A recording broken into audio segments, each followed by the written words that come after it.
What's up, ladies and gentlemen? Welcome back to The Good, the Bad and the Stupid. It's Wednesday the 5th of February. Hope you've had a great day. Had a better day, I bet, than David Cameron's bodyguard, who left his gun and David Cameron's passport and his own passport in the toilet compartment on the plane on Monday. And a passenger found it and found the gun had a magazine with like 15 hollow point rounds in the magazine, it said. At first you'd think that was somebody out to like an assassin who's out to assassinate David Cameron, wouldn't you, if you found his passport and a gun. And you might think to yourself, maybe I should let him carry out and leave them there and let him come and collect them and carry out his plans. But David Cameron wasn't actually on the plane, so the guy must have been going to meet him or something or other, fuck knows. But anyway, the passenger found it, so it caused a mad fucking scene on the plane, and the captain had to come out and go, "Don't worry, we found a gun, but it's all good. We've put it back with the bodyguard who found it." You probably should have said the guy was having a fucking... The dumb shit was having a dumb shit, and he left all his stuff in the fucking toilet, the idiot. But anyway, I wonder, it would have been a better story if somebody had accidentally shot David Cameron, you know, with the gun. But as they said, he wasn't on the plane. Not dead. I'm not suggesting anybody shoot him dead, but just like a fucking bullet bounced off his head, ricocheted or something like that, like some kind of bitch slap for all the shit that he's caused over the past few years.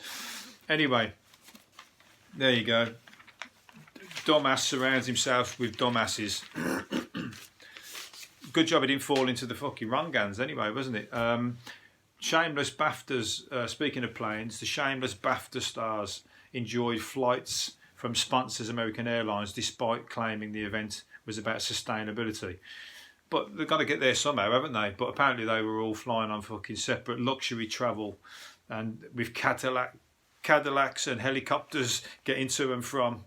I wouldn't fucking go near a helicopter at the moment after what happened to that Kobe guy the other week. Helicopters just seem to be falling out the fucking sky these days. But anyway, so all that luxury stuff, it comes at a risk. There's a big risk, a tag attached to it, I was going to say.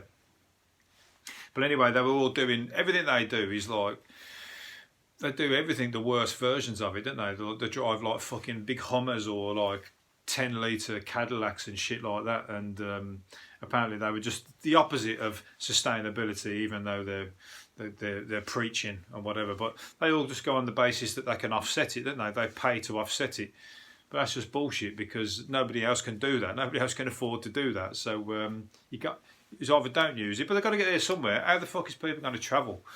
You know what I mean? They'd have to come over on the boat. By the time they go there, the BAFTAs has finished 6 weeks ago. But they could have all just got on the, got on the fucking tube to the train station and shit like that. It's almost all that fuck around. They'd get there quicker just getting on public transport, but they're too precious for it, isn't it? I love it when you see people like, you've seen pictures of Keanu Reeves sitting on the tube, with other passengers and all that, like just like a normal bloke and that. People can't believe that as well because of all the other fucking up their own arse celebrities who live in that bubble and they wouldn't go near it, you know what I mean? Not without fucking... they probably wouldn't go on the tube unless they were wearing one of them China virus Hamzat things because they think that they're so much better than everybody else that they'd catch something if they went on the fucking tube station off all the plebs, if you like. So you keep your Cadillacs and your helicopters, but, I think people are just going to see you for what you are at the end of the day. So hope you do all that. I like it when they do all that and then they get to the awards and then they win fuck all. That's the best thing. And then they sit there with their pretend smile on for the person who did win, and it's like that. Yeah, fuck you and your fucking carbon guzzling transport. Right. Anyway, Katy Perry and Grayson Perry. Grayson Perry's a character and a half, isn't he? He's like fucking... He's dressed up... I don't know if he's dressed up like Katy Perry or where his opportunity for them to both be in the same place, almost looking identical, just because they've got the same surnames, but he's dressed up almost like her. Look, Grayson Perry's there on the left, and I'm only joking. He's on the right, and Katy Perry's there, bright Pink. I think he looks a lot better, but don't get me wrong. I mean, actually saying that, Katy Perry, I don't even know what that fucking thing is that she's wearing. It's like a quilt with collars. So I think Grayson Perry has won the fashion award for that ensemble. Film goers, what's this one? Oh, I'm going to do that one. Film goers are used to. Oh no, I'm not going to do that one. Sorry, I didn't plan on doing that one anyway. So it's not going to be without its flaws. This podcast. Sorry, Brits can look forward to the return of the booze cruise after Brexit, amid plans to turn Calais into a massive duty-free zone. So the French port city want to offer visitors big tax breaks on alcohol, cigarettes, and eating out. So that's going to be. I didn't even know they'd stopped, but everyone's going to love that. Anyone loves the fucking booze cruise. I did that once. Went over on the fucking. I thought it'd be clever and go and buy a load of booze over in Calais. One of many money-making ventures, and the boat must have fucking bounced all over the fucking sea on the way back. I was sick as a dog. I was thinking to myself, I actually thought that was a near-death experience. I was like, 1 minute you're seeing water, the next minute you're seeing sky. You know, it was up and down like that. I was green, and I'm sure I bought way too much booze back with me, way over the limit. But when I was that sick, I was green. I'd gone past pale, and I'd entered a new colour into the spectrum. And when I got pulled over when I got out there, and I just said to the guy, "I'm going to be sick. I need to just get out of here and pull over somewhere so I can go to sleep." And they let me go because he just saw me and he thought, I don't want him throwing up on my fucking uniform. So he let me go, and I had double in the back. But it was shit. I mean, it was good. I ended up drinking most of it, but it was a Christmas booze cruise. So anyway, it's all part of the fun, isn't it? So there's pros and cons of the Brexit thing.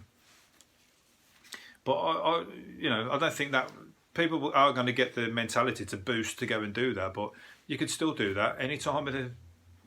I think, you know what I mean. But unless now they're going to start lowering the prices and whatnot.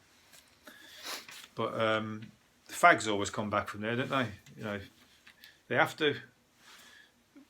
It's just surprising how much cigarettes were different in price there to they are here, but I don't think it's the same now. I don't think you get the breaks that you once did. Was it Perfect Pat's Twilight star Robert Pattinson has been named the most beautiful man in the world? Excuse me, I don't think I was even consulted on this, or even. You know, I don't think anybody was. What's the word?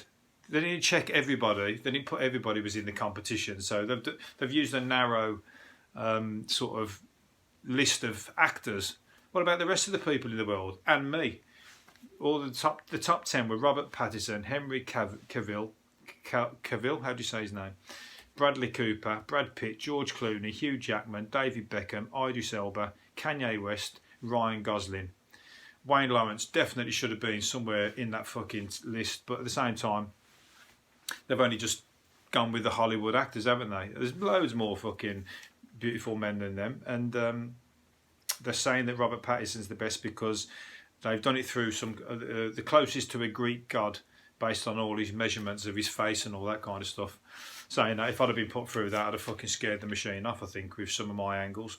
But anyway, there you go. George Clooney's up there, but they said he was lacking a bit because he's got sagging and stuff like that now as he's got older. So they're not doing anybody any favours with their descriptions, even though he's in there at number 5.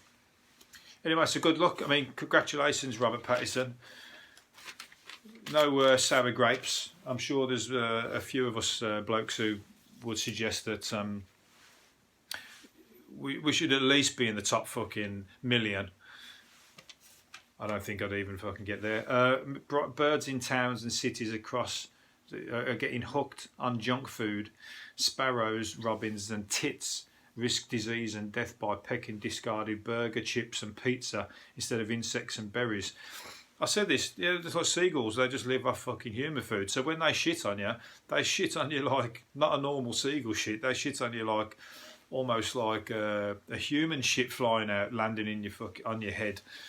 Or my van is just like covered in seagull shit sometimes. It's a fucking nightmare, and you can't get the stuff off. It's almost like you need like white spirits or something to get the shit off. Literally. But anyway, yeah, so they're all getting fat and everything, aren't they? So you see like the birds like trying to take off and doing like one of them, you know, when they invented airplanes and the plane's trying to take off and it can't, and it's just like, and then it goes like slam dunk into the water. That's what all the robins and that are doing now, because they're just eating all shit, because we've killed all the fucking ground with pesticides. There's no worms for them. So what they're going to do? So they're eating like all the crap that we eat. And what was I going to say? There was something else I was going to say then. Anyway, there you go. So that was it. The fat owl I talked about the other day. There was a fat owl that was found injured, and it wasn't injured at all. It was just fat, and it just couldn't get off the ground. It just ate that much. So there you go. There's that much fucking crap. I mean, the choice for junk food is just all over the place. And there's a place in America where a lot of the poor people live, and it just highlights it, because where the poor people live, there's a massive difference to where or life expectancy anyway, but to and it's mainly sort of like minority fucking groups as well, and like the black what's it called, areas of small towns of America and stuff like that. But they're just junk food. There's no nice or healthy food around, and Hispanics and stuff, there's no healthy food for miles and miles around, so that's all they've got to eat, and it's cheap, and they've got the higher rates of like cardiovascular disease and fucking diabetes and all that kind of shit, and like it's because they've got no choice but to eat it. So all the animals must be falling out the fucking sky around there, because there ain't nothing other than Wendy's and Jack in the Box and all that bollocks to eat. So when you go there on holiday and you're doing it for the once, but when that's all you've got to eat. It's a death sentence. Anyway, Boots has pumped up his boots. I'll say it again. Boots has pumped up its range of sex toys. I didn't even know they had any. You can't go into Boots and buy fucking, you know, what's it called, like anal intruder, or like something like some fucking hardcore sex toys. Could you put it on the shelf with your shampoo and your fucking deodorant and like toothpaste? And this you know, rampant rabbit or whatever the fuck it is, or double end vibrator or whatever the fuck they come out with. It doesn't. I was saying before, Poundland had a load in there and they sold out, so people didn't give a fuck in there. Brazen. I think it was some places up north, and they were going, you know, buying everyone was buying like every version of it. Everybody else, and there was queues to go in, and it was sold out. So I guess, you know, there's something for everybody. So they had womanizer simulators, lubricants. I don't know what else they've got. Anyway, there you go. You get the gist. Boots are having some sex toys in there. It's a catch-22. Some people are embarrassed to go into sex shops to look around them, because it's clear why you're going in there, because that's all they sell. So, you know, if you're going in there, then you know, it's like the old days with the guys with the brown Macs and the hats and everything like that, so they don't, when they go in and buy the porn mags. But you got these lifestyle shops now, haven't you? But some people won't go in them, so maybe it's like a bridge in the gap for people who are sneaking in amongst their, you know, in amongst the fucking toiletries and whatnot. Anyway, I'll be spying now when I'm in Boots. I'll be looking to see who's doing what's going on. Almost like a store detective. Probably see him fucking sticking it in their bag and that, nicking it. But they're the ones who are embarrassed, so they'll shoplift it. Takes all sorts. Not me. I'm not a shoplifter. Not anymore. Speaking of shoplifters, but he's not a shoplifter, but I thought he looked like it. A moped rider was driving down the road with a Samsung TV on the back of his moped. Massive one. What was it, a 55 inch? And he got pulled over because he held it to his motorbike with sticky tape. So, well, why not? It's like fucking, he's still only the same width of the car, isn't he? So he's still got it. I thought he'd nicked it, and I thought he's fucking bombing down the road on it. I thought, well, if he's nicked it, he's breaking the law anyway. So fuck it, he might as well just do whatever. But he got stopped by the police saying that their eyes, they couldn't believe their eyes. I think he looks safe. Look, he's not as bad as the guy who was driving with a fucking greenhouse on top of his car the other day. He's got that 55-inch telly on there. Well, it would have been a pisser if he had hit something and smashed his TV. It'd have been. I don't give a fuck about everything else. Just, everyone's precious about the television, aren't they? They're like, please, anything. That's the only thing I do to pass the time. I've got no other fucking. I can't read. I can't do this. So all I do is watch Love Island. I think there was a guy actually. There was a guy on the motorway. He was on the middle lane hog. Can't stand you already, mate. Middle lane hogs. I cannot stand middle lane fucking the people who just won't get out of the middle lane. And this guy was doing. Half the time they're doing it because they're too fucking scared to move. You know what I mean? And just to sit there like this, but it's just causes all the traffic, doesn't it? And this guy was watching Love Island on his smartphone, fucking loser. He's driving, so he's doing two. He's an arsehole on two counts there. He's driving in the middle lane and he's watching Love Island. So, you know, he deserves to fucking end up upside down in the embankment. I don't expect him to die. I expect him to just learn his lesson in that situation. But anyway, he got pulled over, so he's going to learn his lesson one way or another anyway. Susan Boyle's learning to ride a bike. So this is 58 and she's riding down the road on stabilisers. So if you're going to looking for a surreal moment, you're going to see Subo, as she's called, come flying past you. And probably also going down the embankment because she's like, you know, it's a bit harder to learn things when you get older, isn't it? So it's good for her to do it though. Fuck it, why not? You know what I mean? You gotta. I mean, she doesn't need to ride a bike, does she? She also could, but again, it's like sustainability. Maybe she's on that one because she could just get. She's got money. So anybody with money, you just pay Ubers and taxis and all that kind of stuff, don't you? But I suppose it keeps you fit. Unless you see her ride into the opera sometime soon. Maybe she's practicing as she's going past you and you'd be like, fucking hell, what's that racket? Squealing, hitting the wrong notes. You know, you're passing it through the sound waves. Anyway, so yeah, surreal. Glam rock idol Slade have split from their guitarist after rock idol Slade have split after guitarist Dave Hill axed the drummer Don Powell by email. I didn't even know they were still together. Who's fucking heard of Slade doing on the tour, doing the rounds? You know what I mean? There's like, I only see that from that one Christmas song that come out every now and then. That comes out, but it's a bit. They've been together all that time. They've got to be 50 years. They've been together. And he's emailed him, sent him a message by email. That's like just petty, isn't it? That ain't gonna last. The best thing I fucking remember them is Vic Reeves and Bob Mortimer doing them when they're camping, and the one was going, fancy a cup of soup? He's putting on their Brummie accents, weren't they? Which I've got one of, I thank you. But well, they're from the Midlands, and he just kept saying "good cup of soup," and it's just a shit word, a few words for a Brummie to have to say because you just sound thick as fuck. But anyway, yeah, they're going to get back together. That's all. That's all they've got, and it's Slade. So well, they're going to pull in some new guy. It ain't going to be the same, is it? I remember they used to tell some stories about what they used to get up to on the road, and some of it was crazy what fans would pay for them to do. One guy was paid for them to fucking put cling film over their bath while he was in it, and for them to fucking shit on the cling film. I'm bringing the tone of the podcast down now, but hey, this is Slade, Noddy Older said this story, not me. But he was lying in the bath, or it was him or her, I think it was a him, and he paid him a load of money to shit on the cling film. Again, another surreal moment. That's more surreal than fucking Susan Boyle riding past you. I think even more if Susan Boyle came in and fucking shat on the cling film. That's another story. Right, with stabilisers on.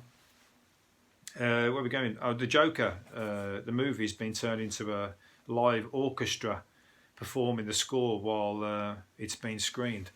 I'd love to watch that. Apparently the score won a BAFTA, didn't it? But I'd like to watch that. But I'm too fidgety in the cinema. I would actually. I think I'd put up with it for that. I'd suffer for the arts as I do every night when I'm doing this fucking podcast. But yeah, I think the Joker. I haven't seen it yet, but I thought I might try and force myself to get out and watch that one. But I think it's come off the screens now. So if it wins at the Oscars, they've got to put it back on. But anyway, I'll have to see where they're doing it in concert. Maybe I'll hold out for that. But saying that, when you do that, the sting you for the money, don't they? I might stick around for it, but then they'll go, oh, it's 75 quid. I'm like, oh, fuck that. I'd rather I'll watch it and pretend I'm got the live, or just buy the soundtrack or something and play it in the background while I watch it on the telly. You can do everything on the cheap. Ronald McDonald is called Donald McDonald in Japan due to the lack of a clear R sound in Japanese pronunciation. So he's called Donald McDonald. That's nearly as bad as fucking Neville. And what's the footballer's name? Neville McNeville. Gary Neville, isn't it? And his dad's name, Neville. His granddad must have been taking the piss with that name, unless his name's Neville. You know what I mean? Because why would you call somebody Neville? It's just ridiculous. And Ronald McDonald. Donald McDonald is just as stupid, but has to do with McDonald's, which I've got no care for at all. I like the scary clown fucking versions of it. You know, when they do it at the Halloween and somebody dresses up Ronald McDonald with all the teeth and everything like that. That's all right, because he's like a killer, isn't he? And like McDonald's is a killer, isn't it? So he's almost like a fucking caricature of the food that he's selling. So, yeah, I told you I'm getting artsy on this podcast, this particular one. So, all right, well, I'm going to finish up now. What was the one? Oh, a man fired a harpoon. A man who fired a harpoon. This is the last one. A man who fired. Fuck, you say it for the third time, Wayne. A man fired a harpoon at a neighbour after boozing has been jailed for a year.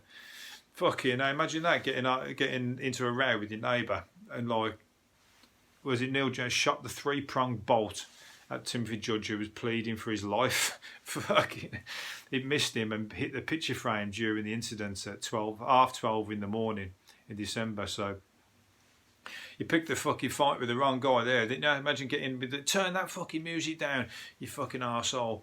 I'm sick of you, blah, blah, blah. And then the guy come out with a fucking harpoon. That's like fucking,